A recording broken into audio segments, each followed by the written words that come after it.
बिना जुर्म के राजनीतिक साजिश के तहत मुझे जेल भेज दिया गया और मुझे न्याय मिलने में 17 साल लगे। आज जो बच्चा हमारे साथ जो लड़के टहल रहे हैं, इनकी जितनी उम्र होगी उतना मैं जेल काट के आया हूँ। मैं ईमानदारी के साथ कहना चाहता हूँ, कोई न स्वार्थ, न कोई राजनीति, न कोई इस तरह की बात है। मैं जो बाकी ज़िंदगी है जनता की सेवा, गरीबों की मदद, जहाँ मुझे कोई याद करेगा निश्चित तौर पर ईमानदारी से मैं उसके साथ न्याय दिलाने के लिए अहिंसात्मक तरीके से लड़ाई लड़ूंगा और उनको न्याय दिलाऊंगा। नमस्कार, मैं हूं दुष्यंत कुमार। अंबेडकर नगर जिले का आलापुर विधानसभा क्षेत्र जो संत कबीर नगर क्षेत्र का हिस्सा है और संत कबीर नगर क्षेत्र में इस समय बीजेपी के सांसद हैं। आपको बता दें कि अंबेडकर नगर जिले में 5 विधानसभा, एक विधानसभा ये कट करके संत कबीर नगर जिले में चली गई है और समाजवादी पार्टी ने जिसे प्रत्याशी बनाया था वो पराजित हुए थे। सपा बसपा गठबंधन के प्रत्याशी थे, हालांकि सीट बीएसपी के खाते में चली गई थी।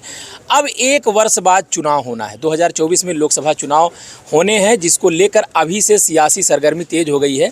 ये जो चेहरा आपको फ्रेम में दिख रहा है ये परिचय का मोहताज नहीं है, लेकिन 17 वर्ष तक वनवास था। ये वनवास कहाँ था और कैसे क्या हुआ था, इन सब की चर्चा आपसे करेंगे। राम वृक्ष यादव संत कबीर नगर जिले का एक बड़ा नाम और समाजवादी पार्टी के जिलाध्यक्ष भी रहे हैं और 17 वर्ष की यातनाएं झेलने के बाद वापस लौटे और बाइज्जत बरी हुए। 17 वर्ष का कार्यकाल पहले तो वहाँ कैसे बीता? और न पूछे तो अच्छी बात है। नहीं, वही वो कम से कम वो घटनाक्रम जो आप बिना जुर्म के राजनीतिक साजिश के तहत मुझे जेल भेज दिया गया और मुझे न्याय मिलने में 17 साल लग गए। आज जो बच्चा हमारे साथ जो लड़के टहल रहे हैं, इनकी जितनी उम्र होगी उतना मैं जेल काट के आया हूँ और वो पन्ना पलटने में दिल भर आता है। क्या घटनाक्रम हुआ था जिसकी वजह से ये आपको अचानक इस मामले में? एक पंचायत चुनाव में मैं अपने गांव पर गया था, वोट डालने में वोटर था। पंचायत चुनाव में 2 पक्षों में कुछ तू मैं हो रहा था। मैं सोचा कि वहां जाऊंगा, अपना वोट डाल लूँगा और लोगों के बीच बचाव कर दूंगा। ये जाते ही वहाँ जो है कुछ लोगों ने मेरे ऊपर हमला कर दिया, मुझे चोट लगी।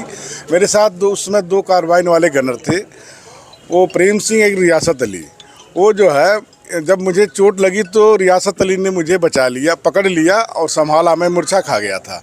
इसके बाद प्रेम सिंह ने फायर किया, एक आदमी की मौत हो गई उसमें।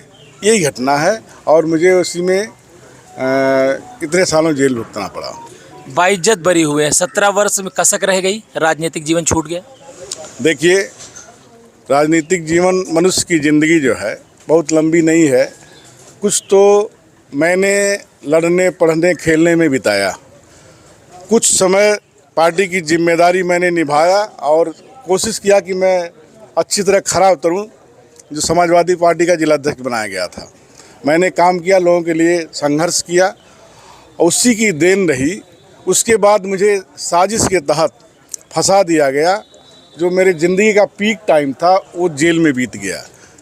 मैं ईमानदारी के साथ कहना चाहता हूँ, कोई न स्वार्थ, न कोई राजनीति, न कोई इस तरह की बात है। मैं जो बाकी ज़िंदगी है जनता की सेवा, गरीबों की मदद, जहाँ मुझे कोई याद करेगा निश्चित तौर पर ईमानदारी से मैं उसके साथ न्याय दिलाने के लिए अहिंसात्मक तरीके से लड़ाई लड़ूंगा और उनको न्याय दिलाऊंगा। जब आप राजनीति में सक्रिय रहे तो संत कबीर नगर जिले का ये हिस्सा जो है आलापुर नहीं था और यहाँ पुल भी नहीं था, लोग नाव से आवागमन करते थे। समाजवादी पार्टी सरकार में बना है और ये समाजवादी पार्टी की सरकार ने बनवाया। लेकिन क्या यहाँ के लोगों को पहचान रहे हैं आप? जी, बहुत लोगों को पहचान रहे हैं, बहुत लोग पहचान रहे हैं। बहुत लोगों को मैं आता था यहाँ 4 पुश्त, जहाँ मैं खड़ा हूँ, ये मेरा 4 पुश्त का रिश्ता यहाँ है।